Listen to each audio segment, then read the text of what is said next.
एक मैं आपको रियल लाइफ का किस्सा सुनाता हूँ। ये बॉम्बे की कहानी है। बहुत बड़े इंडस्ट्रियलिस्ट थे, बहुत बड़ा बंगला है उनका एक ड्राइवर था 40-50 साल का। एक दिन क्या हुआ, उनका एक दोस्त भी आया हुआ था, तो बारिश का दिन था। ड्राइवर ने दोस्त को देखा नहीं, अचानक गाड़ी तेजी से अंदर ले आया। वो कीचड़ के उछला, छींटे और सारे उसके सूट पे आ गए। अब ये अंदर से निकल के आए, इन्होंने देखा अपने दोस्त की हालत कि छींटे लग गए, वो बेचारा साफ कर रहा था। He didn't mind. इन्होंने ड्राइवर को नीचे बुलाया, उस पर चिल्लाए। वो थोड़ा सा बोला, सर मैंने देखा नहीं। इन्होंने उसके थप्पड़ मार दिया। ये बात आई गई हो गई। और ये जिनके कोट पे चीटे पड़े थे, ये इस बात को भूल भी गए। अब ये उसके 7-8 साल बाद कहीं जा रहे थे, रास्ते में वही दोस्त मिला पैदल आते हुए, और बुरे हाल थे उसके, जो इंडस्ट्रियलिस्ट था। उससे पूछा क्या हुआ, बोला मेरा बिजनेस पूरा खत्म हो गया। फिल्म डिस्ट्रीब्यूशन का बिजनेस था। अब इन्होंने उसको गाड़ी में बिठा लिया और वो किसी सज्जन के पास उसको ले गए। उस सज्जन ने पूछा, आपने जिंदगी में कोई बहुत बड़ा कर्म किया है? उसने बोला, नहीं मैंने कोई कर्म नहीं किया ऐसा। धार्मिक व्यक्ति था, बहुत पूजा पाठ करता था, हर एक जगह गया हूँ, सारे तीर्थ स्थानों में गया हूँ, अपने माँ बाप को भी ले गया हूँ। बोले नहीं कुछ ना कुछ तो कर्म हुआ है। तो वो दोस्त जिसके छींटे पड़े थे ना, उसको याद आ गई वो बात कि तूने ड्राइवर को पीटा था।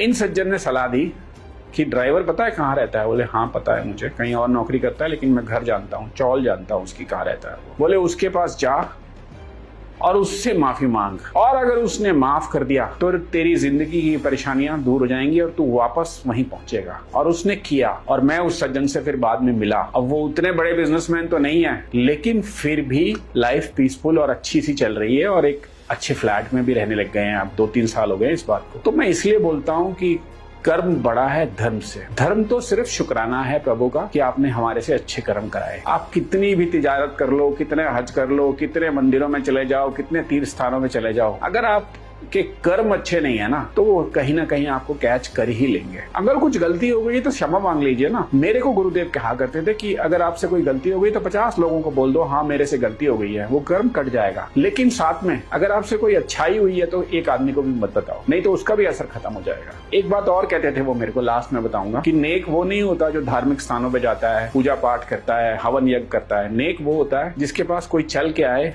और उसको मदद की जरूरत है, और आपके पास है, आप समर्थ में हो कि उसकी मदद कर पाओ, तो वो अगर आप मदद कर देते हो तो वो नेक होता है। इसलिए मैं अक्सर कहता हूं कि जो आपके ये मीनियल जॉब्स करने वाले होते हैं ना, आपकी गाड़ी चलाने वाले, आपके बाथरूम साफ करने वाले, उनको अपने पास कभी कभी बिठाया कीजिए। उनसे पूछा करिए कि कोई जरूरत तो नहीं है लाइफ में, कोई प्रॉब्लम तो नहीं है, किसी मदद में मैं आपके आ सकता हूँ, घर में कोई फंक्शन शादी ब्याह तो नहीं है ऐसी, या कोई मुसीबत में तो नहीं है, कोई बीमार तो नहीं है। ये कर्म हमारे उस धर्म से भी बहुत ऊपर है।